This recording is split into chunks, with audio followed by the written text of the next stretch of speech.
خوشحالی والی زندگی گزارنا چاہتے ہو، ہر آدمی چاہتا ہے کہ میں خوشحالی والی زندگی گزاروں. اب میں قرآن پر آ رہا ہوں، یہ حدیث بیان کی میں نے، اب قرآن کی سنیے کہ کوئی آدمی یہ چاہتا ہے کہ میں خوشحالی والی زندگی گزاروں.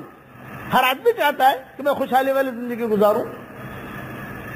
تو قرآن کیا کہتا ہے، اللہ کیا کہتا ہے آسمانوں سے کہ استغفار کرو. استغفار کرنے والے کو اللہ خوشحال رکھے گا. یمتعکم متاعا حسنا الی اجل مسمی، یہ یمتعکم متاعا حسنا الی اجل مسمی شروع ہوتی ہی آیت چلے گی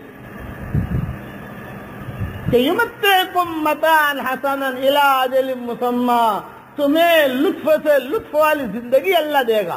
استغفار کرنے والا جو آدمی اٹھتے بیٹھتے استغفار کرتا رہے، اپنے گناہوں کی معافی مانگتا رہے، تو وہ خوشحال رہے گا.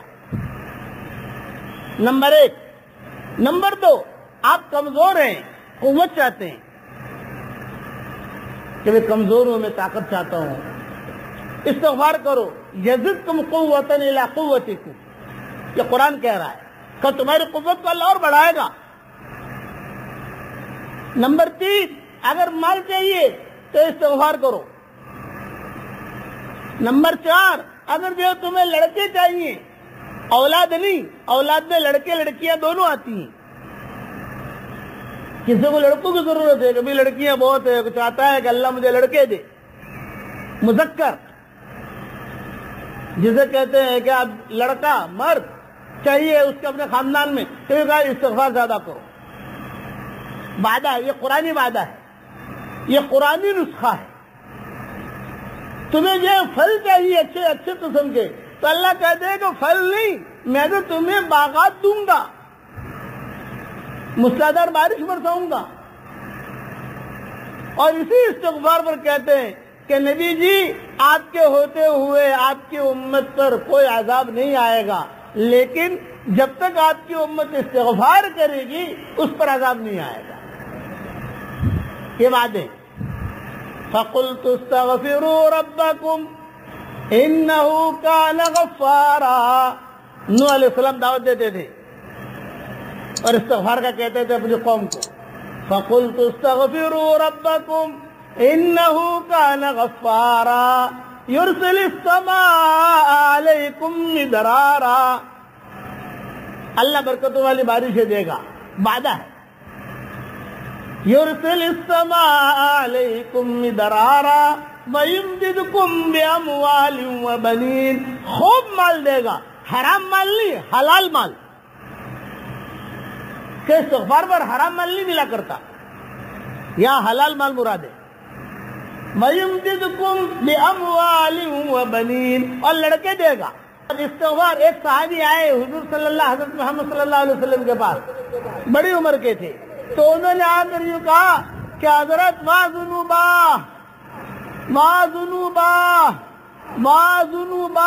یہ جملہ کہا.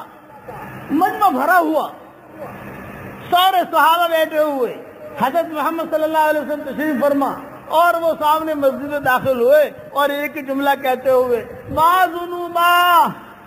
ذنوبا، ہائے میرے گناہ، ہائے میرے گناہ، ہائے میرے گناہ.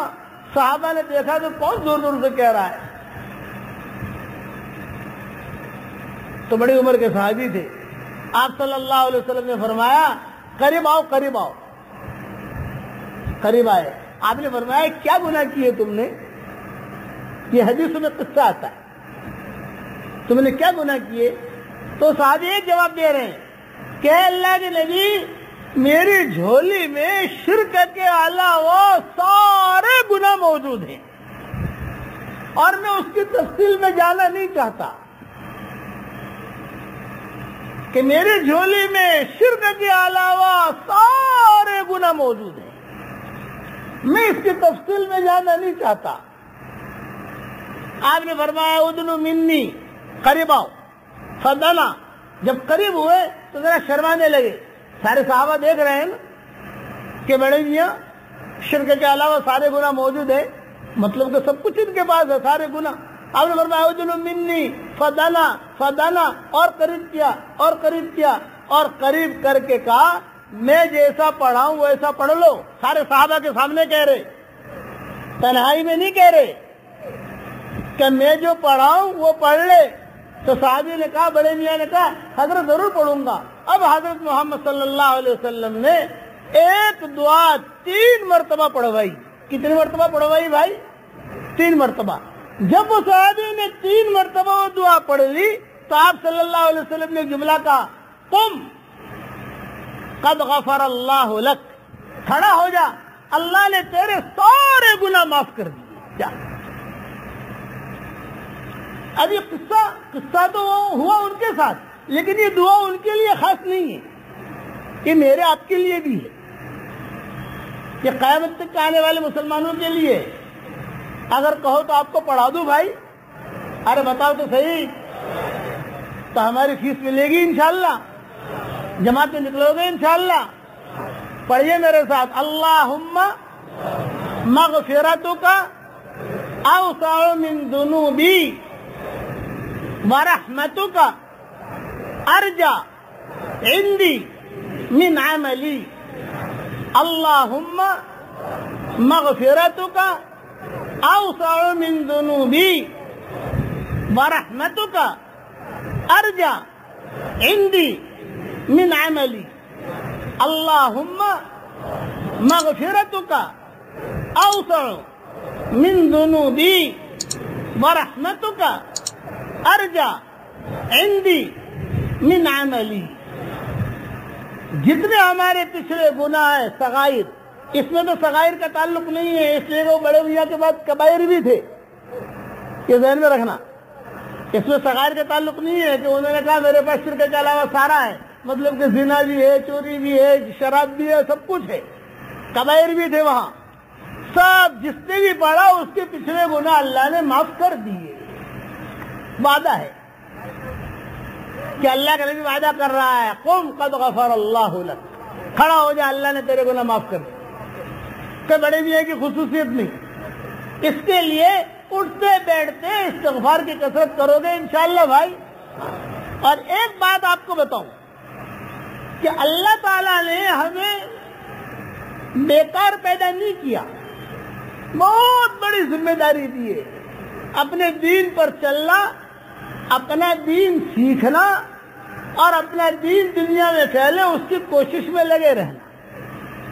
جو آدمی اتنا کرے گا وہ کبھی بھی نامراد نہیں ہوگا. یہ ذہن میں رکھنا کہ دین والی زندگی گزارنے والا کبھی بھی نامراد نہیں ہوگا.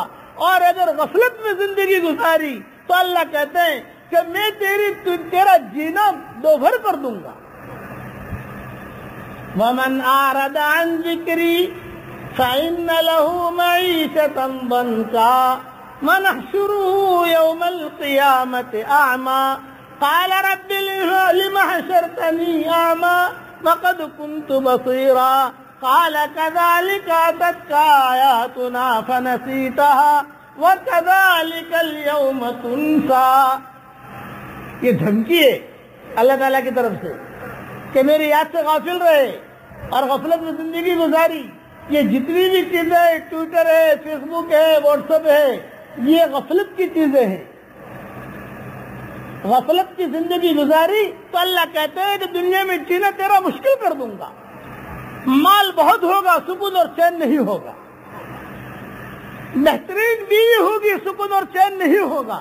علماء نے لکھا ہے گناہ کی وجہ سے اللہ اسباب نہیں چھینا کرتا, بلکہ گناہ کی وجہ سے اس اسباب کے اندر کی جو رونقیں ہوتی ہیں, جو برکتیں ہوتی ہیں, جو رحمتیں ہوتی ہیں, اللہ اسے چھین لیتا ہے. بیوی ہے لیکن سکون نہیں, شوہر ہے لیکن سکون نہیں, دکان ہے لیکن سکون نہیں, فیکٹری ہے لیکن سکون نہیں, نماز میں مزہ نہیں. کیوں؟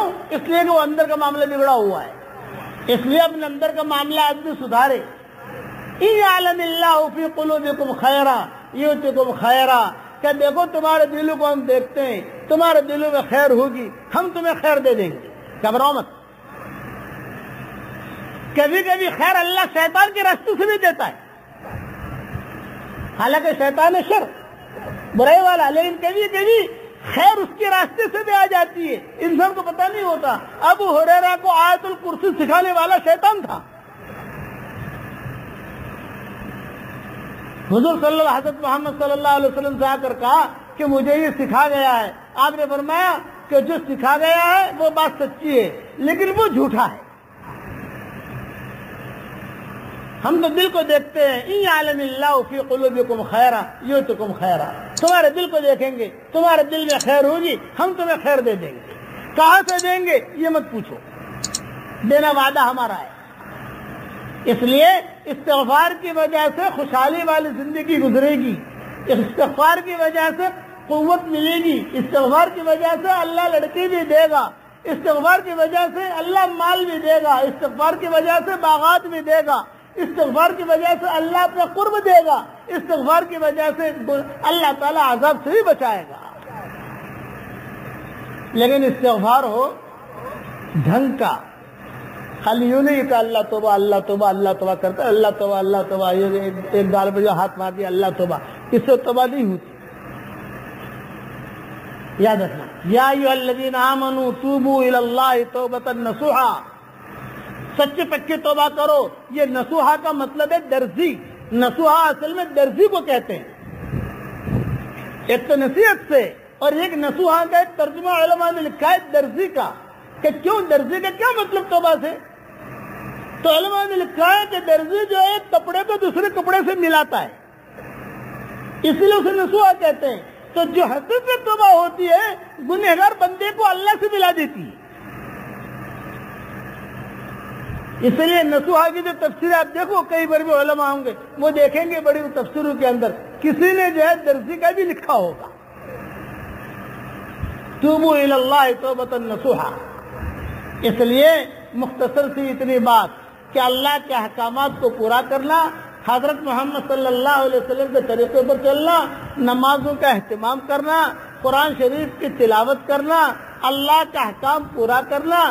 قرآن سے زیادہ سچا اور پکا مخلص استاد اور کوئی نہیں ہو سکتا۔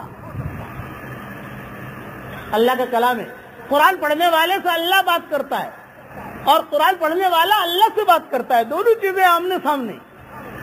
کیا قرآن پڑھنے والے سے اللہ بات کرتا ہے اور قرآن پڑھنے والا اللہ سے بات کرتا ہے۔ اس استحضار کے ساتھ آدمی قرآن پڑھے گا تو کتنا مزہ آئے گا۔ نمازیں بھی دھیان سے پڑھیں۔ آج ہماری نمازوں کا کیا حال ہے میں بھی جانتا ہوں، آپ بھی جانتے ہیں۔ اسی لیے علامہ اقبال نے کہا ہے کہ مجھے خطرہ ہے کئی تیرے سجدے تجھے کافر نہ کر دے اقبال۔ سجدے تو کافر نہیں کرتے، سجدے تو مسلمان بناتے ہیں، لیکن وہ کہتے ہیں مجھے ڈر ہے کہیں تیرے سجدے تجھے کافر نہ کر دے اقبال، جھکتا کہیں اور ہے سوچتا کہیں اور ہے، جھکتا کہیں اور ہے سوچتا کہیں اور ہے۔ مولانا یوسف صاحب رحمۃ اللہ علیہ بڑے بھرے مجموع کے اندر یہ شعر رو رو کے پڑھتے تھے کہ مجھے ڈر ہے کہ کہیں تیرے سجدے تجھے کافر نہ کر دے اقبال، جھکتا کہیں اور ہے سوچتا کہیں اور ہے۔ جو ہوا میں سرو سجود تو زمین سے آنے لگی یہ ندا، تیرا دل تو ہے سرم آسنا تجھے کیا ملے گا نماز میں۔ مرنے سے پہلے وقت ہے، جو بھی ہمارا وقت ہے وہ مرنے سے پہلے ہے۔ جہاں موت کے فرشتے دیکھے وہ وقت ختم، یہ ذہن میں رکھنا۔ جہاں موت کے فرشتے دیکھ لیے، سارے حالات دیکھ لیے، اب وہ وقت ختم ہو گیا۔ اب وقت ہے توبہ کا بھی، وقت ہے رجوع اللہ کا بھی، وقت ہے اللہ کی طرف لوٹنے کا بھی، اور وہ انتظار بھی کر رہا ہے۔ حدیث شریف میں آتا ہے اللہ انتظار بھی کرتا ہے، اللہ کو خوشی ہوتی ہے کوئی اللہ کی طرف آتا ہے تو اللہ ناراض نہیں ہوتا۔ اس لیے توبوا الی اللہ توبۃ نصوحا ففروا الی اللہ، اللہ کی طرف دوڑو۔ کرو گے انشاءاللہ بھائی؟ اب جو ہے مجلسیں ہوں گی انشاءاللہ، ظہر بعدی مجلس ہوگی، عصر بعدی مجلس ہوگی انشاءاللہ، مغرب بعدی مجلس ہوگی۔ سارا مجمع اس وقت میں یہ نیت کرے کہ مرتے دم تک انشاءاللہ مجھے اللہ کے سارے احکامات کو پورا کرنا ہے، کہو انشاءاللہ، اور دعوت کے کام کو اپنا کام بنانا ہے، کہو انشاءاللہ۔ روزانہ گھر سے نکلو تو دعوت کی نیت سے نکلو، جب تک گھر کے باہر رہو گے اللہ کے راستے میں شمار رہو گے۔ تمہاری بیویاں کھانا پکائیں تو مہمان کی نیت سے پکائیں. مہمان آئے گا تو مہمان کھا لے گا, مہمان نہیں آئے گا تو گھر والے کھا لیں گے.